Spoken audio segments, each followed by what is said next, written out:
Okay, here we go. Chapter 9. Wild Boy woke in the dark. He heard heavy, rumbling breaths. Confused, he reached out a shaky hand, feeling wooden planks beneath him and then a cold metal shaft in front. He tried to focus, but his head whirled with dizziness. He tasted blood in his mouth, panic rising in his throat. Where was he? Yards away, something growled. He heard the soft padding of... Pause. He slid forward, but iron bars blocked his escape. He slid back, but there were bars all around. To his horror, he realised he was in a cage. A shaft of light broke the dark. Wild Boy flinched away as the light grew into the roaring flame of a torch. A ghastly face glared at him from the gloom. Charcoal-lined eyes and crusty white makeup. Mary Everett limped closer on her crutch, holding the crackling torch in her other hand. "What's happening?" Wild Boy demanded. "Let me out!" A smudge of charcoal ran like a black tear down the ringmaster's powdered cheek. "Thought you'd feel at home with the animals, freak." She swept her torch through the dark. Its arc of flame lit a row of cages raised on wooden carts around the big side of the top. There were the homes of the circus's wild beasts, a family of cowering chimpanzees, a pair of grinning hyenas, and a Bengal tiger curled against the bars, its amber eyes glinting in the torchlight. Around Wild Boy's cage, more and more torches crackled to life. A dozen circus porters stepped from the dark. He could smell the booze on their breath and see it in their blurry eyes. He shuffled forward and clutched the bars. "Listen to me," he said. "There's been a murder. Professor Wollstonecraft." "Ha, he admits it," said one of the porters. "No, it weren't me." "Then who was it?" Mary Everett asked. "Oh, I never saw his face. He wore a mask." A ripple of laughter spread through the porters. The hyenas joined in, drool trickling from their shiny fangs. "Enough," said Mary Everett, and everyone shut up, even the hyenas. "You were seen running from the professor's van," she said, "but so was someone else. Who's your partner?" "I ain't got no partner, I swear. It was the hooded man. Listen to me, he walks funny and he..." The ringmaster jabbed her torch at the bars, causing a burst of sparks. Wild Boy cried out and tumbled back as the fire singed the hair on his hands and face. Mary Everett used her torch to light a cigar. She took a long drag and blew smoke through the bars. "Now you listen to me, freak. You were seen running from the professor's van and you've got blood on your hands." Wild Boy had never been so scared. He thought of Clarissa. She knew about the letter. She could tell them why he was in the professor's van.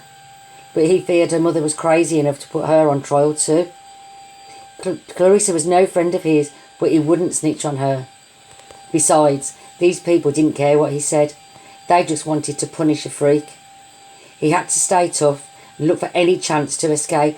"It ain't true," he said. "You got no evidence." A grin cracked across Mary Everett's powdered face. It was as if she'd been waiting for him to say that. "Show him," she said. Two of the porters came forward. They took hold of the cart that held the cage and began to push it over the mud. The rest of the crew marched behind, flags of flame fluttering through the night. Wild Boy slammed his shoulder against the side of the cage, swearing and spitting at the circus crew. "Let me out," he yelled. "I ain't done nothing." But again the porters just laughed. "Ho, ho, ho, the monkey's hungry, throw him a nut." They steered the cart into the long stable hut. Horses whinnied behind stall doors and whips dangled from wooden rafters. One of the porters closed the doors and stood guard. The others crowded around Wild Boy's cage, drunken, leering faces. Too scared to fight, Wild Boy curled up in the centre of the cage and pulled his knees to his chest. "Enough," Mary Everett called. The group of men parted as she came forward. "Let the freak see," she said. Wild Boy rose, brushing hairs from his eyes. What he saw made him gasp. "Professor Wollstonecraft," he said. The old scientist's body lay in a heap against the stable wall. His arms were flopped by his sides and his mouth gaped open in a silent scream.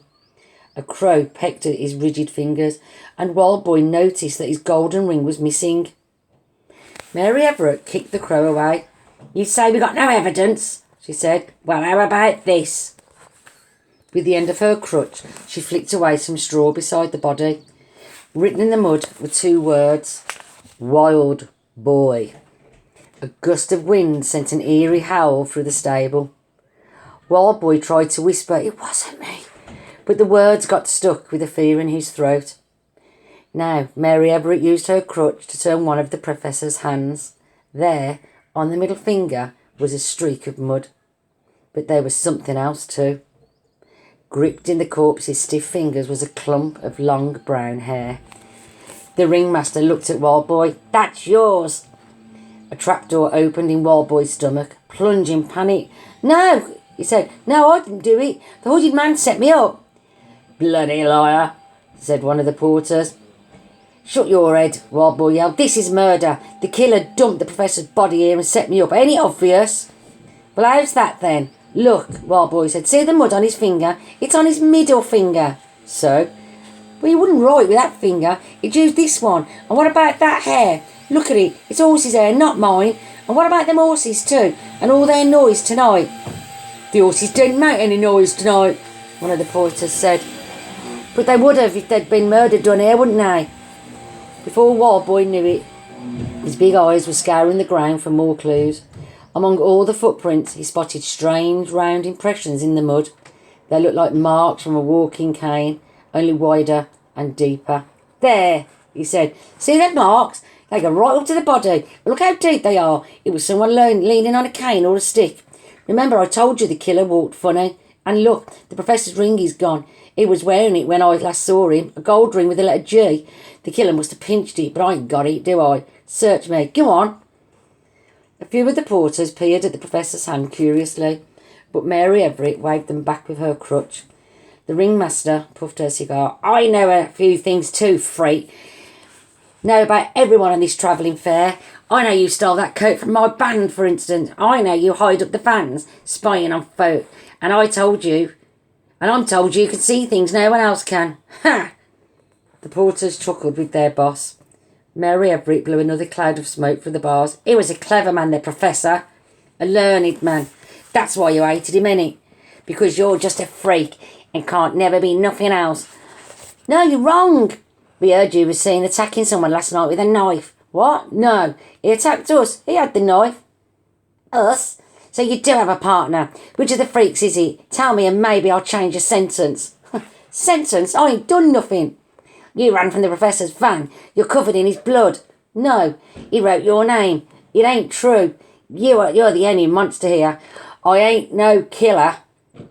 Wild Boy's cry rang around the table. He stared at the professor's body through watery eyes.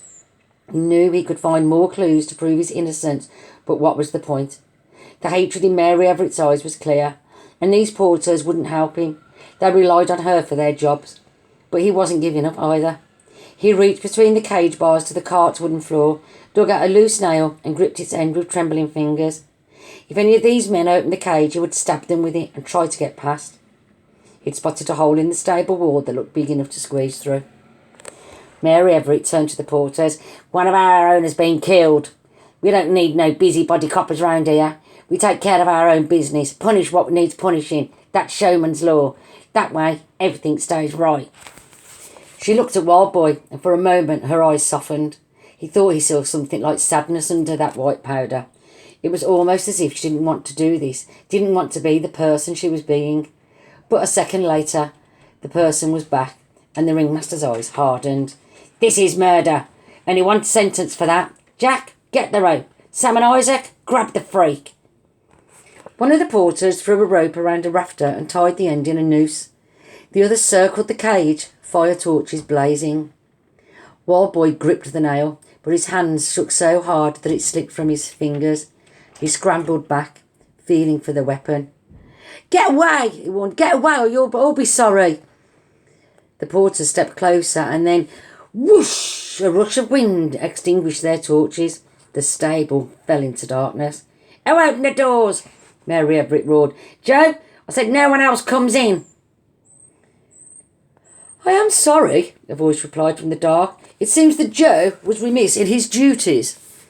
A lantern flickered to life and bobbed closer. Wild Boy's heart surged. Had someone come to rescue him? All he could see over the porters' heads was the gleaming crown of a top hat. He dropped low and glimpsed polished black shoes and the silver tip of a cane prodding the ground. Beyond them, the porter that had guarded the stable door lay unconscious over a bale of straw. "Who the hell are you?" Mary Everett demanded. Finally, Wild Boy saw the figure, a tall, immaculately dressed man who leaned on his cane in a way that suggested the stick was more than an accessory to his finely cut coat. As he came closer, a flash of gold shone from under the shadow of his top hat. Slowly, calmly, the man removed the hat. The lantern light caught his face, and Wild Boy glimpsed a streak of silver and another gleam of gold.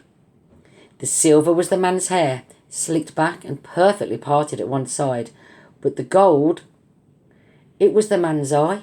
He had a golden eyeball. The metal globe bulged in his thin, angular face as he looked down at the corpse of Professor Wollstonecraft.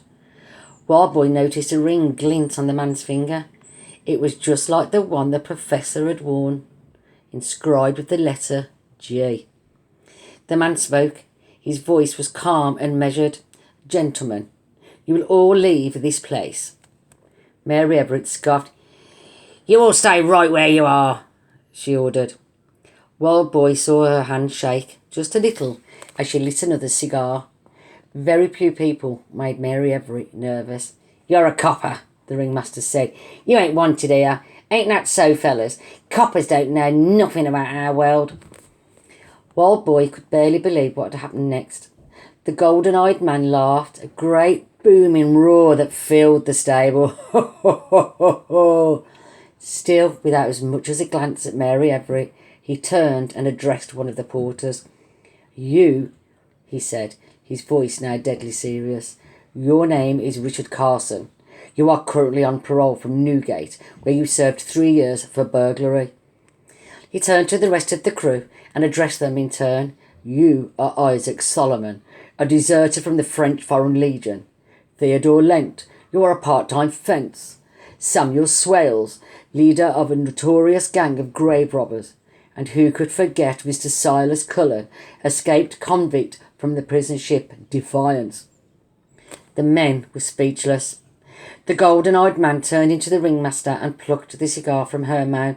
"And you, Mrs. Mary Louise Everett, are the holder of a circus licence that would certainly be revoked were someone to report your employees' various indiscretions."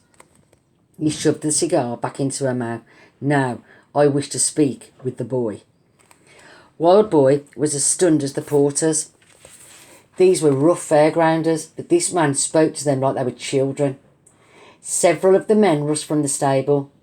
The others hesitated, glancing anxiously at Mary Everett. After a long moment, the ringmaster nodded. "You got 5 minutes," she said as she led the remaining porters outside. The golden-eyed man closed the stable door behind them and slid the bolt. The door sealed. The moment the door sealed, he slammed a hand against the wooden wall. He gripped his cane and grimaced, fighting some terrible agony in his head. Wild Boy watched, astonished, as the man reached to his false eye and plucked it from his face. He gave the golden globe a shake and then tipped some sort of liquid from inside onto his coat sleeve. He pressed the sleeve to his nose and inhaled deeply. His one good eye rolled upwards. The other eye's empty socket glistened in the light from his lantern as he turned and finally looked at Wild Boy. "At last," he said, "we are alone."